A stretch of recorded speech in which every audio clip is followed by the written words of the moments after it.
জাতীয় থেকে আন্তর্জাতিক প্রান্তিক জনপদ থেকে নগর চারপাশে ঠিক কী ঘটছে এই মুহূর্তে তা নিয়ে আয়োজন এখন চারদিক। সঙ্গে আছে আমি সানি মৃধা। ভারতকে পাকিস্তানে হামলার পরিণাম ভোগ করতে হবে বলে হুঁশিয়ারি দিয়েছেন পাকিস্তানের প্রধানমন্ত্রী শেহবাজ শরীফ। পার্লামেন্টের জাতির উদ্দেশ্যে দেয়া ভাষণে তিনি বলেছেন, কয়েক ঘন্টার মধ্যেই শত্রুদের কড়া জবাব দেয়া হয়েছে।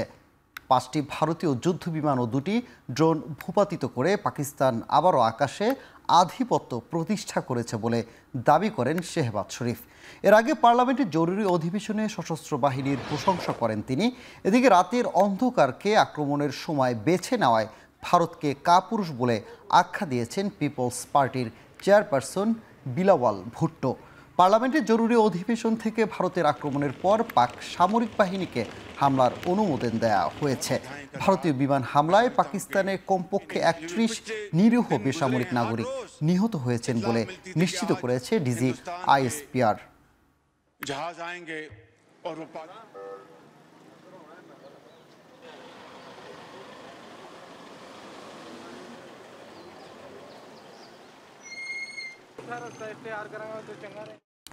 এদিকে অপারেশন সিঁদুরকে ভারতের গর্ব হিসেবে উল্লেখ করেছেন নরেন্দ্র মোদী।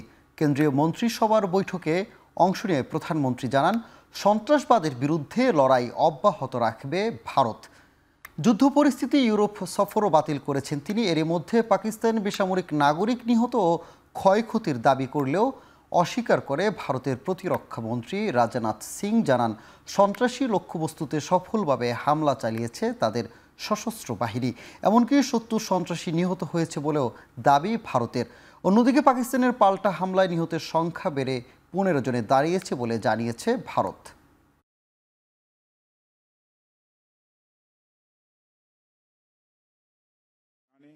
सटीकता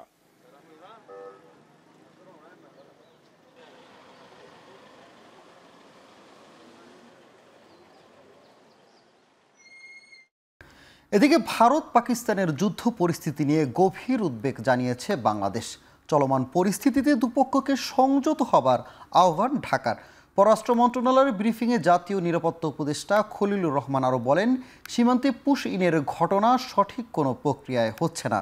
বুধবার বিকেলে পররাষ্ট্র মন্ত্রণালয়ের নিরাপত্তা উপদেষ্টা সহ সার্বিক বিষয় নিয়ে বৈঠক করেন 4 উপদেষ্টা। পরে সংবাদ সম্মেলনে ভারত পাকিস্তানের যুদ্ধাবস্থা নিয়ে বাংলাদেশের অবস্থান পরিষ্কার করেন জাতীয় নিরাপত্তা উপদেষ্টা খলিলুর রহমান। জানান, পরিস্থিতি যাতে আরও খারাপ না হয় সেজন্য দুপক্ষকে আরও সংযত হবার আহ্বান ঢাকার। নিরাপত্তা উপদেষ্টা আরও বলেন, বাংলাদেশ আশাবাদী কূটনৈতিক প্রচেষ্টার মাধ্যমে দুদেশের মধ্যকার উত্তেজনা কমে আসবে। এদিকে সংবাদ সম্মেলনে উঠে আসে খাগড়াছড়ি ও কুড়িগ্রাম সীমান্তে পুশের ঘটনার বিষয়টি। এ সময় নিরাপত্তা উপদেষ্টা বলেন, জোরপূর্বক কোনো কিছু মানবে না Bangladesh. I'll be reading out his statement. The government show restraint and refrain from taking any steps that could further aggravate. উভয় দেশকে শান্ত থাকার, সংযত থাকার এবং পরিস্থিতি আরও খারাপ করতে পারে এমন কোনো পদক্ষেপ নেওয়া থেকে বিরত রাখার আহ্বান জানাচ্ছে। আঞ্চলিক শান্তি, সমৃদ্ধি ও স্থিতিশীলতার চেতনায় বাংলাদেশ আশাবাদী যে কূটনৈতিক প্রচেষ্টার মাধ্যমে উত্তেজনা প্রশমিত হবে এবং শেষ পর্যন্ত এই অঞ্চলের জনগণের কল্যাণে শান্তি বিরাজ করবে। আমাদের সিদ্ধান্ত হচ্ছে, আমরা কেবল আমাদের দেশের নাগরিক যদি কেউ থাকে এবং তা প্রমাণিত হয় তাহলে তাদেরকে আমরা গ্রহণ করব এবং এটা ফর্মাল চ্যানেলে করতে হবে। এভাবে পুশ ইন করাটা সঠিক নয়। এদিকে ভারত থেকে বাংলাদেশে অবৈধভাবে অনুপ্রবেশের সময় দেশের বিভিন্ন এলাকা থেকে নারী, শিশুসহ 193 জনকে আটক করেছে বিজিবি। ভোররাতে কুড়িগ্রামের ভুরঙ্গমারি ও বৌমারি উপজেলার বিভিন্ন স্থান থেকে 44 জনকে আটক করে পুলিশ ও বিজিবি। ভারত থেকে তাদের বাংলাদেশে পাঠিয়ে দেওয়া হয়েছে বলে ধারণা করেছে আইনশৃঙ্খলা বাহিনী। একই সময় খাগড়াছড়ির মাটিরাঙ্গা ও পানছড়ির কয়েকটি সীমান্ত দিয়ে 69 ভারতীয় নাগরিককে বাংলাদেশে পুশ করেছে দেশটির সীমান্তরক্ষী বাহিনী।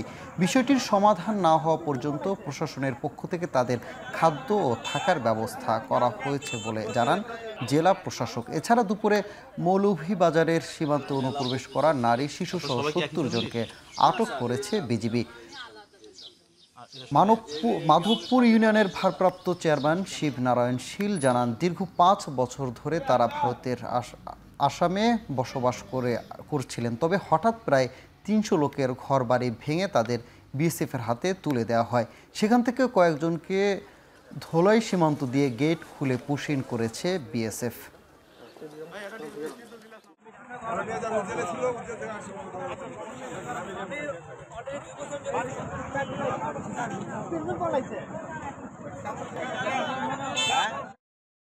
ভারত পাকিস্তান ইস্যুতে হামলার নিন্দা ও ক্ষতিগ্রস্ত পরিবারদের প্রতি সমবেদনা জানালেন বিএনপির ভারপ্রাপ্ত চেয়ারম্যান তারেক রহমান। বুধবার সন্ধ্যায় নিজ ভেরিফাইড ফেসবুক পেজে তিনি এ তথ্য জানান। এ সময় তিনি আরও বলেন, আমরা সংশ্লিষ্ট সকলকে সংযম প্রদর্শন ও সংঘাতের শান্তিপূর্ণ সমাধানের জন্য পদক্ষেপ নেওয়ার আহ্বান জানাই। অভিন্ন স্বার্থ এবং আকাঙ্ক্ষার উপর নির্মিত একটি স্থিতিশীল এবং শান্তিপূর্ণ অঞ্চল সকলের সর্বোত্তম স্বার্থে কাজ করে।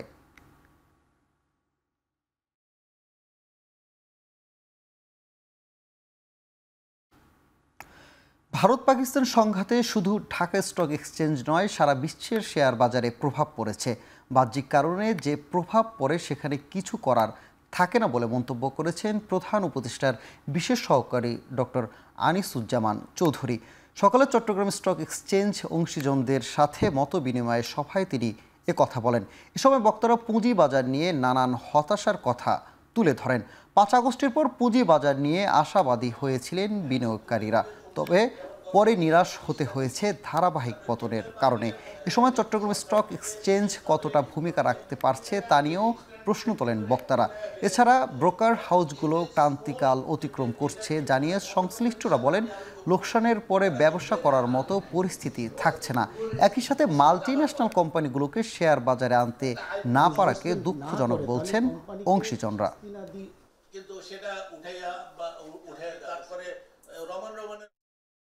এগুলো এক্সটার্নাল ফ্যাক্টরস, এক্সটার্নাল ফ্যাক্টরস আমাদের কোনো কন্ট্রোল তো নাই, তাই না? এখন আমরা যেন যদি মানুষ সেটা কী মনে করে, আমরা ফার্স্ট হচ্ছে মানুষের চিন্তা হচ্ছে বাংলাদেশের সিদ্ধান্ত কী, বাংলাদেশকে জড়িয়ে যাচ্ছে।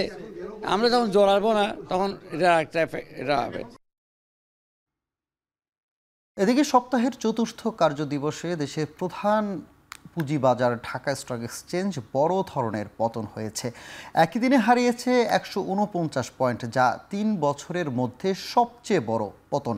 এর আগে 2022 সালের মার্চ মাসে 182 পয়েন্টের বেশি কমেছিল সূচক। বুধবার ঢাকা স্টক এক্সচেঞ্জে লেনদেনের অংশ নেওয়া কোম্পানিগুলোর মধ্যে 385টির শেয়ার দর কমেছে। এদিন ডিএসইর সরিয়া ভিত্তিক সূচক কমেছে 41.92 পয়েন্ট, আর ডিএস30 সূচক হারিয়েছে 40 পয়েন্টের বেশি। আজ ডিএসইতে 516 কোটি টাকার বেশি শেয়ার ও ইউনিট লেনদেন হয়েছে, যা আগের কার্যদিবসে ছিল 549 কোটি। লেনদেনে অংশ নেওয়া প্রতিষ্ঠানগুলোর মধ্যে দর বেড়েছে মাত্র 9টি কোম্পানির, বিপরীতে 385 কোম্পানির দর কমেছে। পাশাপাশি 5টি প্রতিষ্ঠানের শেয়ার ও ইউনিটের দর ছিল অপরিবর্তিত।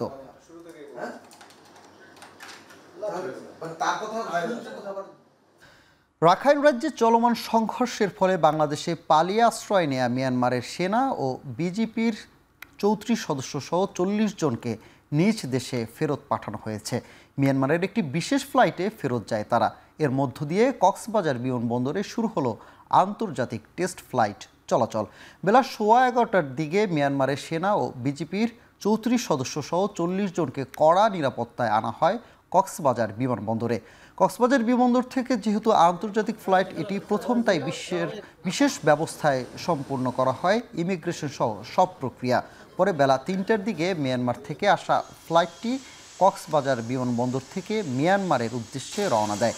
এর মধ্য দিয়ে প্রথমবারের মতো আন্তর্জাতিক কোনো গন্তব্যে বিমান গেল কক্সবাজার থেকে। এ সময় বিমানবন্দর ঘিরে নেওয়া হয় কড়া নিরাপত্তা ব্যবস্থা।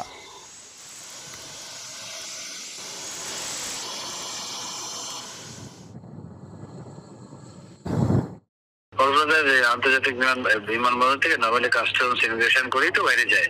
তো এই সমস্ত প্রসিজার মানে লিমিটেড স্কেলে হলেও তো টেম্পোরারি ওখানে বসাই দিয়েছে সব কাস্টমস ইমিগ্রেশন আদার্থিক।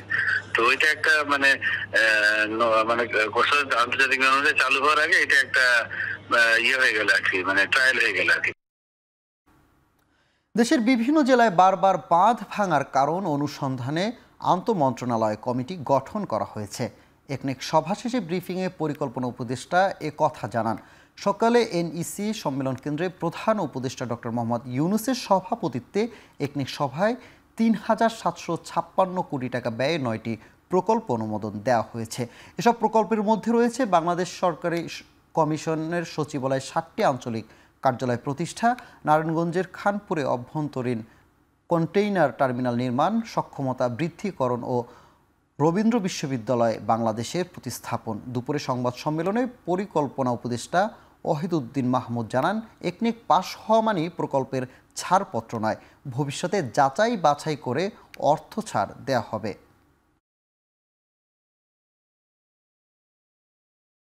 আমাদের সমস্যা হলো যে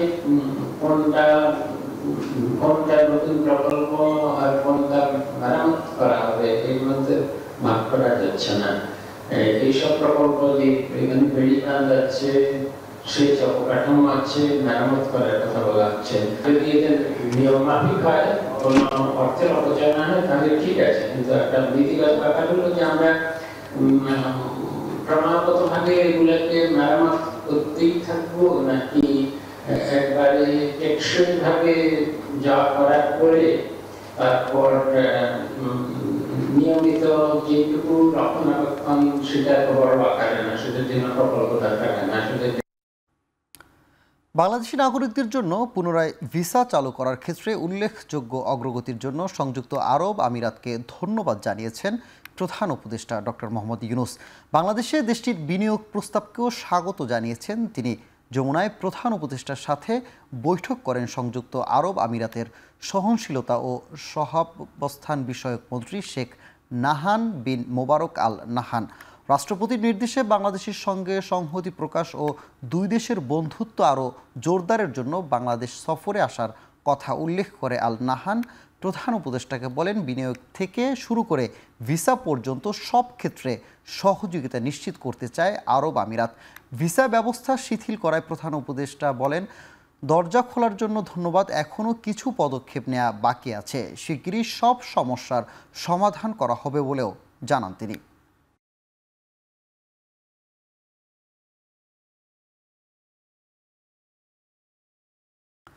এখন চারদিকে নিচ্ছে একটি বিরতি, ফিরছি একটু পরেই।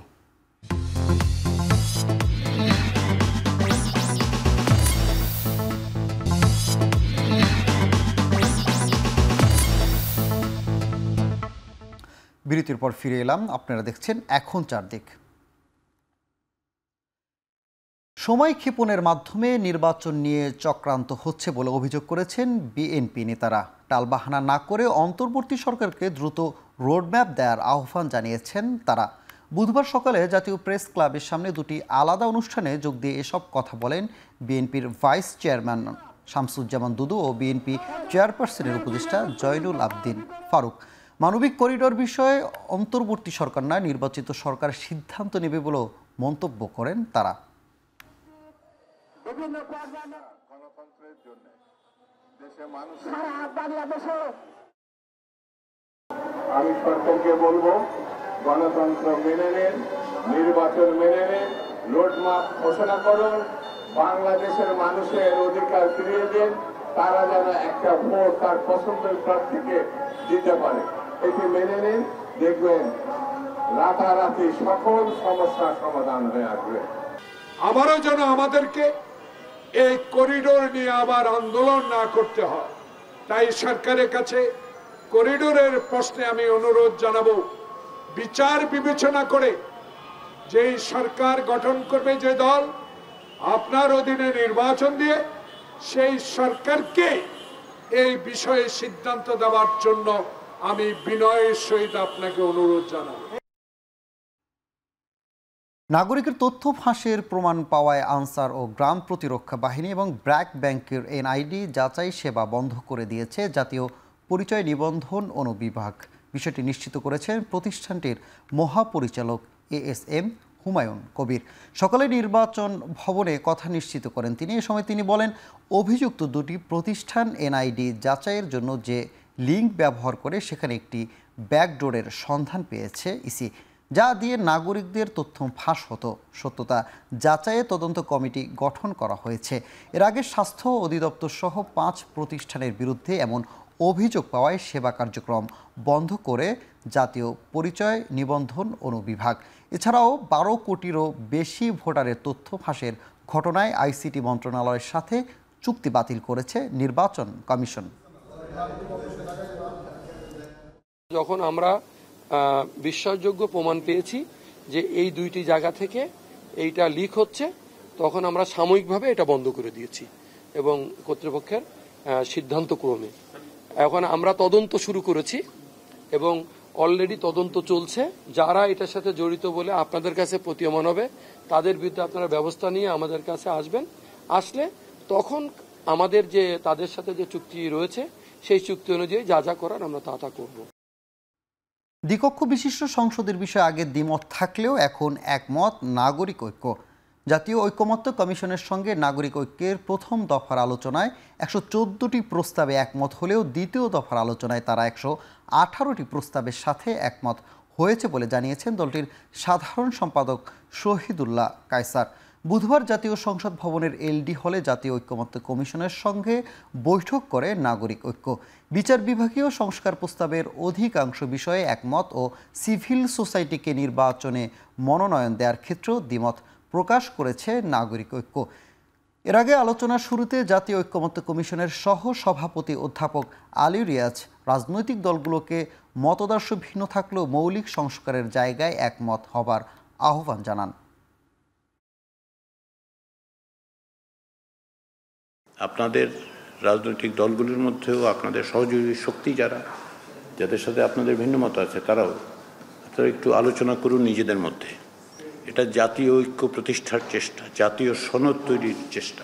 গত আলোচনার পরে আমরা 118টি বিষয়ে একমত পোষণ করেছি। 38টি বিষয়ে আমরা দ্বিমত করলেও আজকের এই আলোচনার মধ্য দিয়ে আমাদের মত পার্থক্য অনেকখানি নিরসন হয়েছে। নারী সংস্কার বিষয়ক কমিশনের প্রস্তাবনা স্ববিরোধিতায় পরিপূর্ণ। নারীদের ন্যায্যতা ও অগ্রাধিকারের প্রাধান্য না থাকা এবং ইসলামের সাথে সাংঘর্ষিক হওয়ায় অবিলম্বে এই কমিশন বাতিলের দাবি জানিয়েছে ধর্মভিত্তিক বিভিন্ন রাজনৈতিক দল ও সংগঠন। সকালে জাতীয় প্রেস ক্লাবে নারী বিষয়ক সংস্কার প্রতিবেদন নিয়ে বিতর্ক ও আলোচনার শীর্ষক আলোচনায় অভিন্ন পারিবারিক আইনের মাধ্যমে সব ধরনের নারীর সমান অধিকার, উত্তরাধিকার আইন ও শ্রম আইনে যৌনকর্মীদের স্বীকৃতি দেওয়ার তীব্র নিন্দা জানান বক্তারা। এ সময় 90% মুসলিম দেশে নারী সংস্কার কমিশনে কোনো ইসলামিক স্কলার না রাখা এবং পুরুষকে প্রতিপক্ষ বানিয়ে দ্বন্দ্ব তৈরির প্রস্তাবনার নিন্দা জানায় বিভিন্ন সংগঠন। যৌনকর্মীদের শ্রমিক হিসেবে স্বীকৃতির নিন্দা জানিয়ে এটিকে বিভিন্ন এনজিও থেকে টাকা কামানোর পায়তারা হিসেবে উল্লেখ করেন বক্তারা।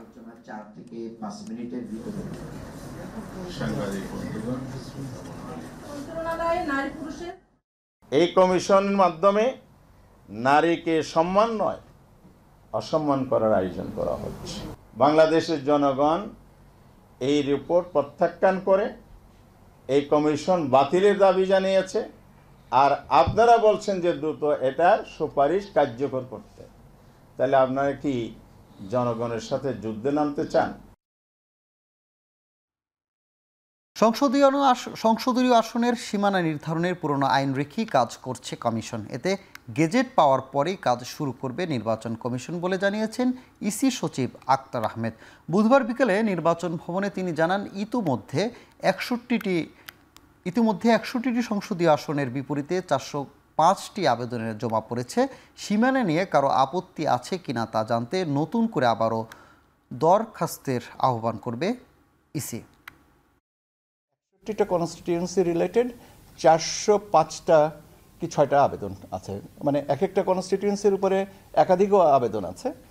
আর কিন্তু এটা 61টা 61 এরকম হবে কনস্টিটিউয়েন্সি রিলেটেড।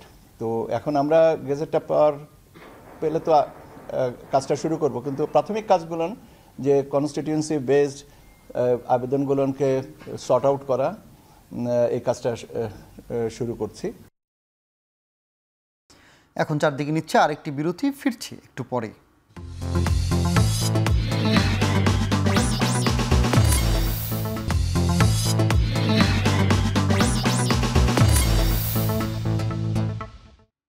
বিরতির পর ফিরে এলাম। আরেকবার আপনারা দেখছেন এখন চারদিক। জঙ্গি সাজিয়ে রাজধানীর কল্যাণপুরের জাহাজ বাড়িতে 9 তরুণকে হত্যা মামলার তদন্ত প্রতিবেদন দাখিলের জন্য আগামী 14 জুলাই পর্যন্ত সময় দিয়েছেন আন্তর্জাতিক অপরাধ ট্রাইব্যুনাল। একই সঙ্গে মামলার আসামি সাবেক আইজিপি AKM শহীদুল হক, ডিএমপির সাবেক কমিশনার আসাদুজ্জামান ও মিরপুর বিভাগের সাবেক ডিসি জসিম উদ্দিন মোল্লাকে একদিন করে জিজ্ঞাসাবাদের অনুমতি দিয়েছেন ট্রাইব্যুনাল। সাবেক আইজিপি AKM শহীদুল হককে 25 মে, ডিএমপির সাবেক কমিশনার আসাদুজ্জামানকে 27 মে ও 29 মে মিরপুর বিভাগের সাবেক ডিসি জসিম উদ্দিন মোল্লাকে জিজ্ঞাসাবাদ করবে ট্রাইব্যুনালের তদন্ত সংস্থা। এর আগে সকাল 10টার দিকে এই 3 আসামিকে ট্রাইব্যুনালের হাজির করা হয়। তদন্ত সংস্থার আবেদনের প্রেক্ষিতে গত 24 মার্চ এই 3 জনকে জাহাজবাড়ি হত্যা মামলায় গ্রেপ্তার দেখান বিচারপতি গোলাম মর্তুজা মজুমদারের নেতৃত্বে 3 সদস্যের আন্তর্জাতিক অপরাধ ট্রাইব্যুনাল। একই সঙ্গে এই মামলার তদন্ত প্রতিবেদন দাখিলের জন্য 7 মে দিন ধার্য করা হয়।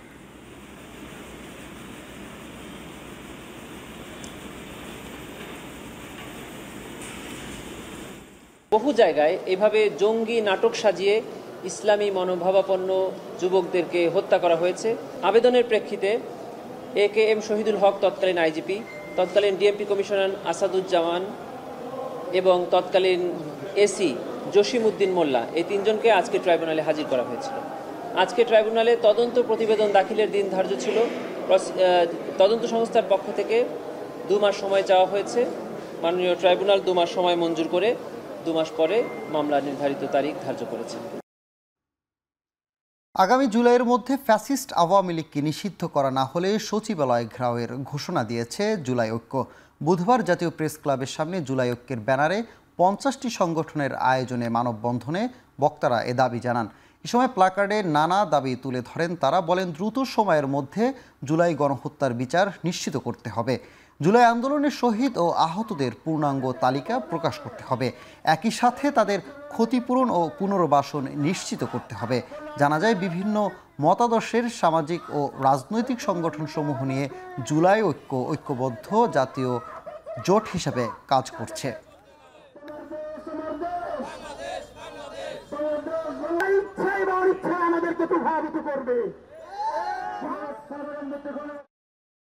আগামী 36 জুলাইয়ের মধ্যে খুনি গণহত্যাকারী আওয়ামী লীগকে যদি নিষিদ্ধের স্পষ্ট কোনো সিদ্ধান্ত সরকার শুরু না করে, গণহত্যার দৃশ্যমান বিচার না করে, 36 জুলাই হাজারো হাজারো জুলাই জনতা, শহীদ পরিবার, আহত ভাই বোনদেরকে নিয়ে সচিবালয় ঘেরাও দেওয়া হবে।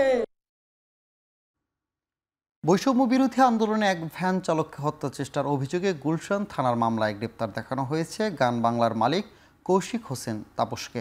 বুধবার সকালে chief metropolitan magistrate GM Farhan Ishtiaq এই আদেশ দেন।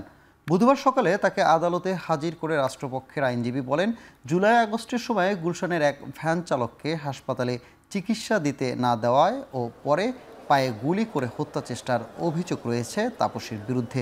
এরপর বৈষম্য বিরোধী অন্য মামলায় কোর্টে আনা হয় লিওন ফার্মাসিউটিক্যাল গ্রুপের MD আব্দুস সালাম, আওয়ামী লীগের থানা সদস্য শিকদার লিটন, মাহমুদুর রহমান তুহিন ও আশা আক্তারকে। প্লট জালিয়াতি থেকে শুরু করে নানা আর্থিক কেলেঙ্কারিতে জড়িত বলে দাবি করেন আইনজীবী।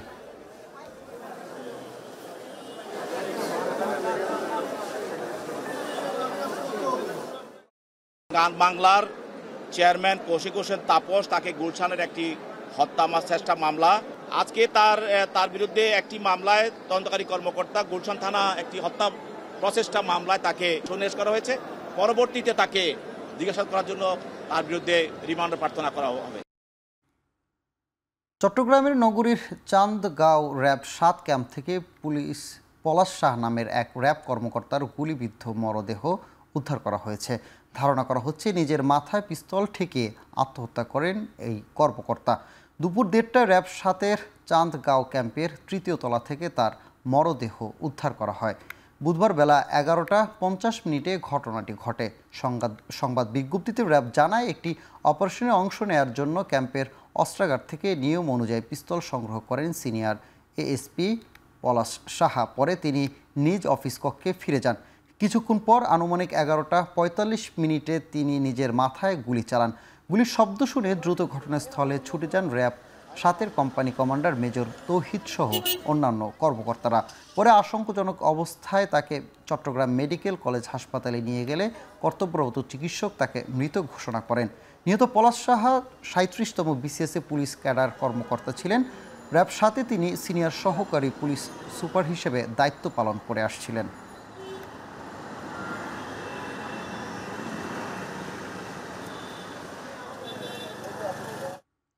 8 কার্যদিবস শেষ হলে মাগুরার শিশু আসিয়া ধর্ষণ ও হত্যা মামলার শুনানি শেষ দিনে ঢাকা মেডিকেল ফরেনসিক বিভাগের 2 চিকিৎসকের সাক্ষ্য গ্রহণ করা হয়।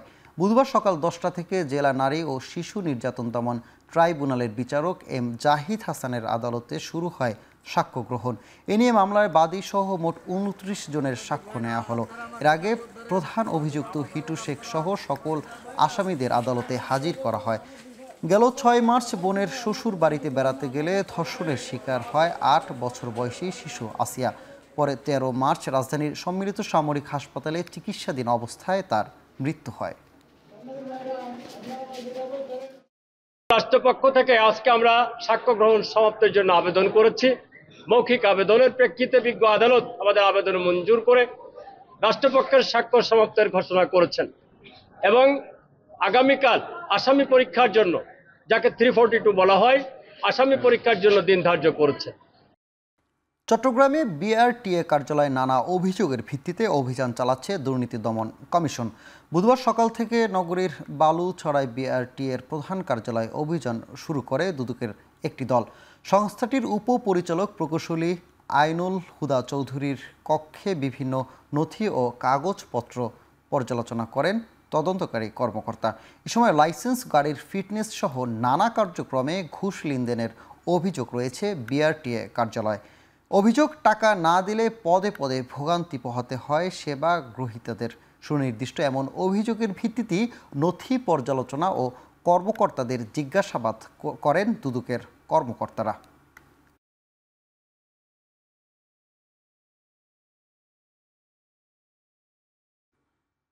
এদিকে বরিশালের বিআরটি অফিসে দুদক অভিযান চালিয়ে সঞ্জীব দাস নামের একজনকে আটকের পর 1 মাসের জেল ও 200 টাকা জরিমানা করা হয়েছে। বুধবার দুপুরে বরিশালের নগরীর বিআরটিএ অফিসে অভিযান চালায় দুদক। সংস্থাটির বরিশালের সমন্বিত কার্যালয়ের সহকারী পরিচালক জানায়, ছদ্মবেশী দুদকের কর্মকর্তাদের কাছে 2টি ড্রাইভিং লাইসেন্স করতে 21,000 টাকা দাবি করে সঞ্জীব দাস। এ সময় তাকে হাতে না হাতে আটক করা হয়। আটককৃত দালালের সাথে বিআরটিএ অফিসের কারো সংশ্লিষ্টতা আছে কিনা তা খতিয়ে দেখছে দুদক।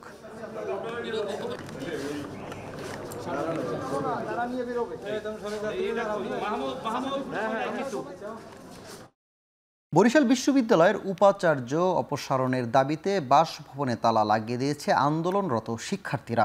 বুধবার সকালে বিশ্ববিদ্যালয়ের নিচতলায় অবস্থান নেন তারা। পরে দাবি আদায়ে বিক্ষোভ করেন তারা। এ সময় স্লোগানে উত্তাল হয়ে ওঠে ক্যাম্পাস। বুধবার দুপুর 1:30টার দিকে মিছিল নিয়ে উপাচার্যের বাসভবনের গেটে তালা ঝুলিয়ে দেওয়া হয়। হুমকিও দেওয়া হয় ভবনের জরুরি সেবা বন্ধ করে দেওয়ার। এদিকে দাবির সঙ্গে একাত্মতা জানিয়ে বিবৃতি দিয়েছে বিশ্ববিদ্যালয়ের 15টি বিভাগের শিক্ষার্থীরা। পদত্যাগ করেছেন বিশ্ববিদ্যালয়ের শেরে বাংলা ও বিজয় 24 হলের 2 প্রভোস্ট। ব্যক্তিগত কারণ দেখিয়ে তারা পদত্যাগ করেন। এর আগে কমপ্লিট শাটডাউন কর্মসূচির অংশ হিসেবে মঙ্গলবার বিশ্ববিদ্যালয়ের প্রশাসনিক ভবন বন্ধ করে দেয় আন্দোলনরত শিক্ষার্থীরা। এরপর থেকে প্রশাসনিক কার্যক্রম বন্ধ রয়েছে, তবে চালু রয়েছে ক্লাস ও পরীক্ষা।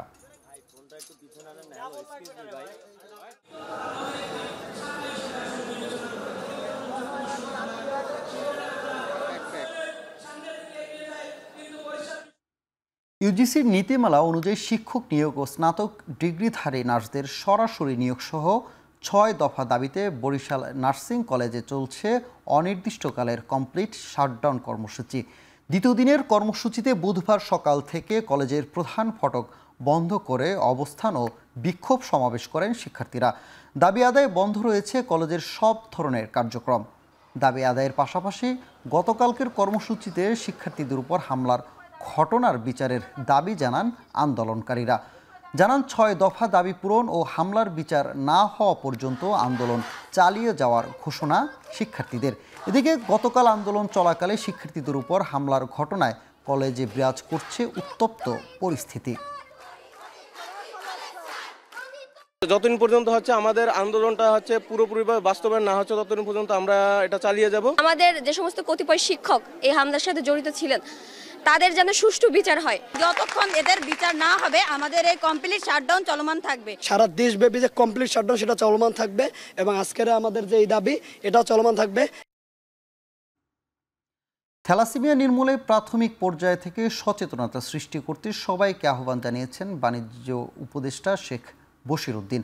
বুধবার জাতীয় শিশু হাসপাতালের বিশ্ব থ্যালাসেমিয়া দিবসের আলোচনা সভায় তিনি এ আহ্বান জানান। বলেন, আগামীতে অংশীজনদের সঙ্গে সংক্ষিপ্ত হলেও থ্যালাসেমিয়া সচেতনতায় আলোচনা প্রয়োজন বলে জানান বাণিজ্য উপদেষ্টা। থ্যালাসেমিয়া এমন একটা রোগ যার কোনো ব্যয়ের উদ্বৃত্ত নাই। এই সামাজিক পরিবেশের একটা বিশাল অবক্ষয় ঘটেছে। এই অবক্ষয় থেকে আমাদের উত্তরণ দরকার, কারণ আমরা যদি খুব অল্প সংখ্যক লোকের যদি সমাজের একটা বিশাল সংখ্যক লোক যদি দায় গ্রহণ করে তাতে আমাদের মানসিক উৎকর্ষতা বৃদ্ধি পায়, আমাদের ব্যয়ের উদ্বৃত্ত তৈরি হয় এবং মানুষ হিসেবে মানবিক গুণাবলীতে আমরা ধন্য হই। সো এটার নিয়ামক হিসেবে সচেতনতা তৈরি করা বা অ্যাওয়ারনেস তৈরি করা। শেষ হলো ছোটদের বইয়ের প্রকাশনী ইকরি মিকরির আয়োজিত আ ওয়ার্ল্ড অব পিকচার্স বুক প্রদর্শনী।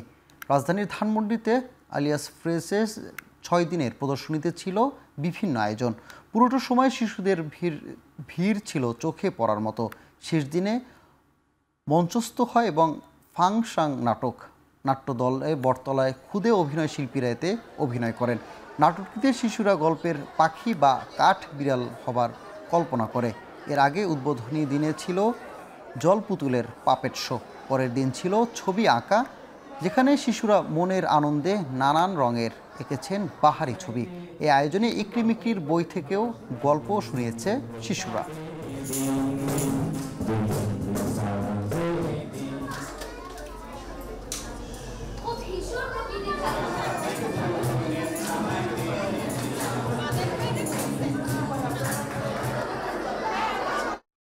দেশে মোবাইল ইন্টারনেট ব্যবহারকারী প্রতি 10 জনের 9 জনই মোবাইল ফোনে এআই টুলস ব্যবহার করছেন। তাছাড়া ভবিষ্যৎ শিক্ষা খাতে এআইয়ের প্রভাব নিয়ে প্রতি 10 জনের মধ্যে 8 জনের দৃষ্টিভঙ্গি ইতিবাচক। টেলিনর এশিয়ার জরিপ প্রতিবেদনের এমন তথ্য উঠে এসেছে। বুধবার রাজধানীর একটি হোটেলে ডিজিটাল লাইভস ডিকোডেড বাংলাদেশ শীর্ষক প্রতিবেদনে এসব তথ্য জানা গেছে। মোবাইল সংযোগ কিভাবে আরও স্মার্ট ও নিরাপদ জীবন নিশ্চিত করছে সেটাই প্রতিবেদনের মুখ্য বিষয় হিসেবে উত্থাপন করা হয়েছে। প্রতিবেদন উন্মোচন অনুষ্ঠানে জেনে বুঝিয়ে এআই ব্যবহারের পরামর্শ দিয়েছেন বাংলাদেশ টেলিযোগাযোগ নিয়ন্ত্রক কমিশনের ভাইস চেয়ারম্যান মোহাম্মদ আবু বকর সিদ্দিক। এ সময় টেলিনর এশিয়ার সিনিয়র ভাইস প্রেসিডেন্ট এবং head of external relations and sustainability Manisha Dogra, গ্রামীণ ফোনের chief corporate officers Tanvir Mohammad উপস্থিত ছিলেন।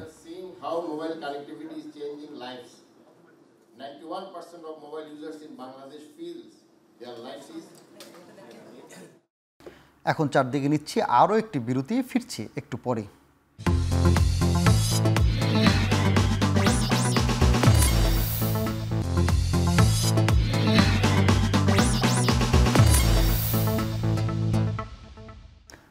বিরতির পরে ফিরে এলাম আরও একবার। আপনারা দেখছেন এখন চারদিক।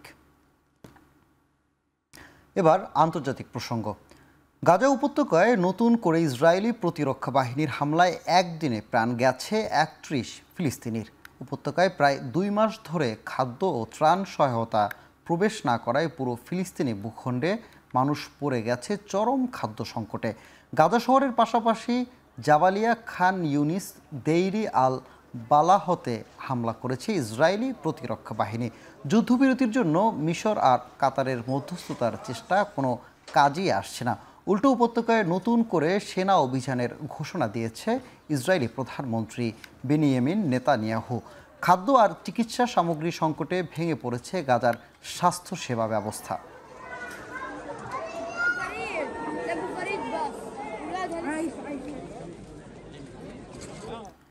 ভ্যাটিকানের সিস্টাইন চ্যাপেলে শুরু হয়েছে ক্যাথলিক খ্রিস্টানদের নতুন ধর্মগুরু পোপ নির্বাচনের প্রক্রিয়া বা কনক্লেভ।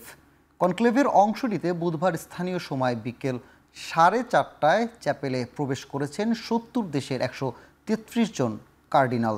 ব্যালট পদ্ধতিতে সর্বোচ্চ 13 দিনের মধ্যে ঘোষণা করতে হবে নতুন পোপের নাম। সংখ্যাগরিষ্ঠতার প্রয়োজন হবে 2/3 কার্ডিনালের সমর্থন। নির্ধারিত সময়ের সমাধান না আসলে প্রধান দুই প্রতিদ্বন্দ্বীর মধ্যে হবে রান অফ নির্বাচন, কিন্তু সেখানেও জয়ের জন্য 2/3 সমর্থন আদায় করতে হবে প্রার্থীকে।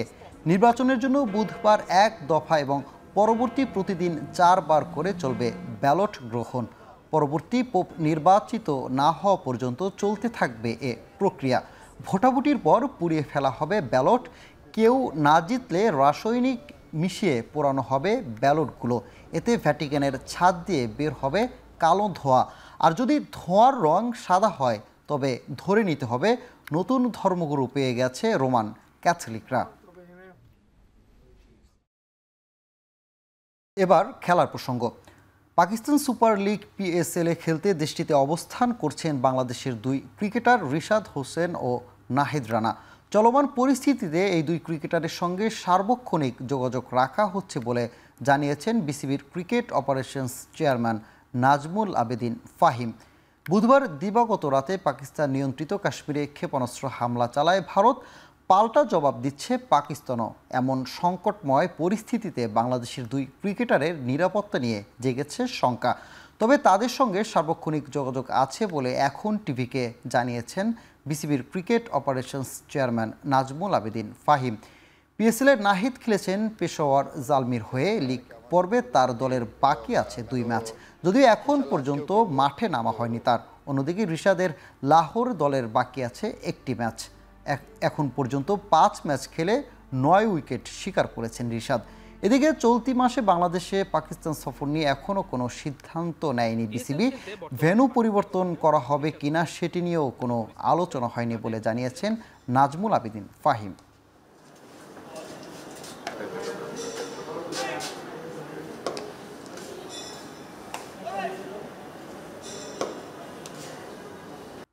আবারও সুখবর পেলেন মেহেদী হাসান মিরাজ। এবার ICC টেস্ট অলরাউন্ডার র্যাঙ্কিংয়ে 1 ধাপ এগিয়ে 2-এ উঠেলেন বাংলাদেশি এই অলরাউন্ডার। জিম্বাবুয়ের বিপক্ষে টেস্ট সিরিজে ব্যাট হাতে বল হাতে দারুণ নৈপুণ্যের পুরস্কার মিরাজ পেলেন র্যাঙ্কিংয়ের উন্নতির মাধ্যমে। সিলেট সিরিজের প্রথম টেস্টে দল হারলেও দ্বিতীয় ইনিংসে 5 উইকেট শিকার করেন মিরাজ। চট্টগ্রামের দ্বিতীয় টেস্টে দলকে জিতিয়ে সিরিজ সমতায় ফেরাতে গুরুত্বপূর্ণ ভূমিকা রাখেন মিরাজ। এই 2 ইনিংসই 5টি করে উইকেট শিকারের পাশাপাশি তুলে নেন সেঞ্চুরিও। ম্যাচ ও সিরিজ সেরা হওয়ায় মিরাজের জায়গা পেয়েছেন ICCর এপ্রিল মাসের সেরা ক্রিকেটের সংক্ষিপ্ত তালিকায়। এবার ক্যারিয়ারের সেরা 357 রেটিং পয়েন্ট নিয়ে উঠে এসেছেন অলরাউন্ডারের র্যাঙ্কিংয়ে 2 নম্বরে। যথারীতি র্যাঙ্কিংয়ের শীর্ষে আছেন ভারতীয় অলরাউন্ডার রবীন্দ্র জাদেজা। ভারতের অরুণাচলে দ্বিতীয় দিনের মতো অনুশীলন করেছে বাংলাদেশ অনূর্ধ্ব-19 ফুটবল দল। সাফ চ্যাম্পিয়নশিপের প্রস্তুতি সন্তুষ্ট দলের কোচ গোলাম রব্বানী ছোটন। আর নিজেদের সেরাটা দিয়ে ফাইনালে খেলতে চান অধিনায়ক নাজমুল হুদা ফয়সাল। 9 মে মালদ্বীপের বিপক্ষে ম্যাচ দিয়ে টুর্নামেন্ট শুরু করবে যুব ফুটবলাররা। বাচ্চারা খুব চনমনে ছিল, খুব ভালো ট্রেনিং সেশন হয়েছে, ভালো করেছে বাচ্চারা। আশা করি ছেলেরা যদি তাদের স্বাভাবিক খেলা খেলতে পারে এখান থেকে আমরা ভালো একটা কিছু করেই যেতে পারবো ইনশাল্লাহ। এই টুর্নামেন্টের লক্ষ্য আমরা আগামী 9 তারিখ মালদ্বীপের সাথে আমাদের ম্যাচ, প্রথম ম্যাচ ইনশাল্লাহ উইন করব। তারপরে day by day match win করে ইনশাল্লাহ ফাইনালে যাব। সাফ চ্যাম্পিয়নশিপে অংশ নিতে ভারতে থাকা বাংলাদেশ অনূর্ধ্ব-19 দলের সঙ্গে সার্বক্ষণিক যোগাযোগ হচ্ছে বলে জানিয়েছেন বাফুফের সহ সভাপতি ফাহাদ করিম। বুধবার গণমাধ্যমে তিনি আরও জানান, 10 জুন সিঙ্গাপুরের বিপক্ষে ম্যাচই বাংলাদেশের জার্সিতে অভিষেক হবে কানাডা প্রবাসী ফুটবলার সমিত সোমের। তার সাথে দেশের মাটিতে প্রথমবার খেলতে নামবেন Hamza চৌধুরীও। Definitely all the necessary measures will be taken by the host. It's not a problem. But আমরা সার্বক্ষণিক যোগাযোগ আছি তাদের সাথে। এখন পর্যন্ত তাদের কোনো রকম কোনো এফেক্ট বা কোনো ইস্যু হয় নাই এবং আমরা আশা করি কোনো কিছু হবে না। দেখেন জিওপলিটিক্যাল এফেক্টস তো থাকেই, বাট খেলা কিন্তু খেলার মতো চলে। আলহামদুলিল্লাহ আমরা সবই সুখী পেতে যাচ্ছি এবং আপনাদের সকলের দোয়ায় এবং সমর্থকদের দোয়ায় ইনশাআল্লাহ জুনের 10 will be historic day. Hamza এবং সমিত সোমের অভিষেক ঢাকার মাটিতে, বাংলাদেশের মাটিতে আমাদের জাতীয় স্টেডিয়াম হবে ইনশাআল্লাহ। টেস্ট ক্রিকেট থেকে অবসরের ঘোষণা দিয়েছেন ভারতীয় অধিনায়ক রোহিত শর্মা। বুধবার সামাজিক যোগাযোগ মাধ্যমে তিনি এলিট ফরম্যাট থেকে অবসরের ঘোষণা দেন। গেল সোমবার মুম্বাইয়ে ভারতীয় ক্রিকেট বোর্ডের নীতি নির্ধারকদের সঙ্গে বৈঠকে বসেন রোহিত। সেখানে দুপক্ষ আলোচনা করেন তার ভবিষ্যৎ ও ইংল্যান্ডের বিপক্ষে আসন্ন টেস্ট সিরিজ নিয়ে। জানা গেছে বিসিসিআই ইংলিশদের বিপক্ষে সিরিজের আগেই অধিনায়ক পরিবর্তন করার আগ্রহ দেখায়। সাম্প্রতিক সময়ে লাল বলের ক্রিকেটে অফ ফর্মে থাকা রোহিত তাই নেতৃত্ব ছাড়ার পাশাপাশি অবসরের সিদ্ধান্তও নিয়ে নেন। সামাজিক যোগাযোগ মাধ্যমে দেয়া বার্তায় তিনি জানান টেস্ট থেকে অবসর নিলেও চালিয়ে যাবেন ওয়ানডে ক্রিকেট। এর আগে 2024 টি-20 বিশ্বকাপ জয়ের দিলে সংক্ষিপ্ত সংস্কর থেকেও অবসর নেন ভারতের এই অধিনায়ক।